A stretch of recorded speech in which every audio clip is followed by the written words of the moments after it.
Hello, Michael here.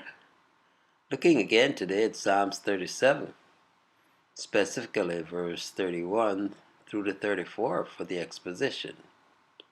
The psalm, which is subtitled, He Will Not Forsake His Saints. Let's go ahead and read those 4 verses then. Verse 31. The law of his God is in his heart, none of his steps shall slide. 32. The wicked watcheth the righteous, and seeketh to slay him. Verse 33. The Lord will not leave him in his hand, nor condemn him when he is judged. And verse 34. Wait on the Lord, and keep his way, and he shall exalt thee to inherit the land.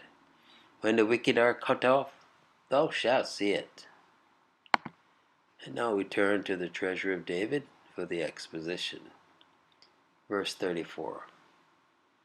The law of his God is in his heart, none of his steps shall slide. The best thing in the best place, producing the best result. Well might a man's talk be so admirable when his heart was so well stored. To love holiness, to have the motives and desires sanctified, to be in one's inmost nature obedient to the Lord. This is the surest method of making the whole run of our life efficient for its great ends, and even for securing the details of it, our steps from any serious mistake.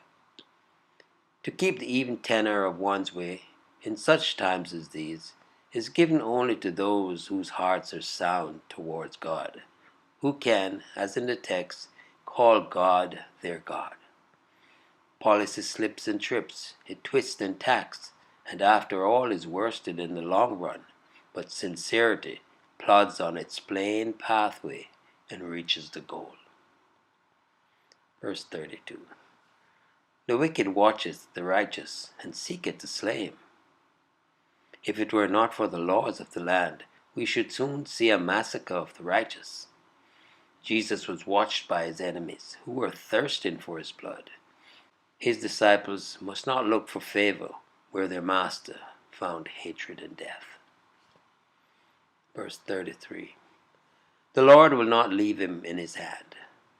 God often appears to deliver his servants, and when he does not do so in this life as to their bodies, he gives their souls such joy and peace that they triumphantly rise beyond their tormentor's power. We may be in the enemy's hand for a while, as Job was, but we cannot be left there, nor condemn him when he is judged. Time shall reverse the verdict of haste, or else eternity shall clear away the condemnation of time. In due season, just men will be justified. Temporary injustices are tolerated in the order of providence, for purposes most wise. But the bitter shall not always be called sweet, nor light forever be traduced as darkness. The right shall appear in due season. The fictitious and pretentious shall be unmasked, and the real and true shall be revealed. If we have done faithfully, we may appeal from the petty sessions of society to the solemn assize of the great day. Verse 34. Wait on the Lord. We have here the 8th precept, and it is a lofty eminence to attain to. Tarry the Lord's leisure. Wait in obedience as a servant, in hope as an heir, in expectation as a believer. This little word, wait, is easy to say, but hard to carry out. Yet faith must do it. And keep his way. Continue in the narrow path. Let no haste for riches or ease cause unholy action. Let your motto be on, on, on.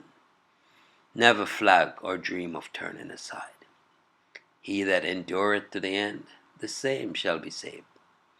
And he shall exalt thee to inherit the land. Thou shalt have all of earthly good, which is really good, and of heavenly good there shall be no stint. Exaltation shall be the lot of the excellent. When the wicked are cut off, thou shalt see it. A sight how terrible and how instructive. What a rebuke for fretfulness. What an incentive to gratitude. My soul, be still, as you foresee the end, the awful end of the Lord's enemies. Well, trust you enjoyed the meditation, the exposition on verse 31 to 34 of Psalms 37. This is Michael here, then again, declaring Jesus is Lord.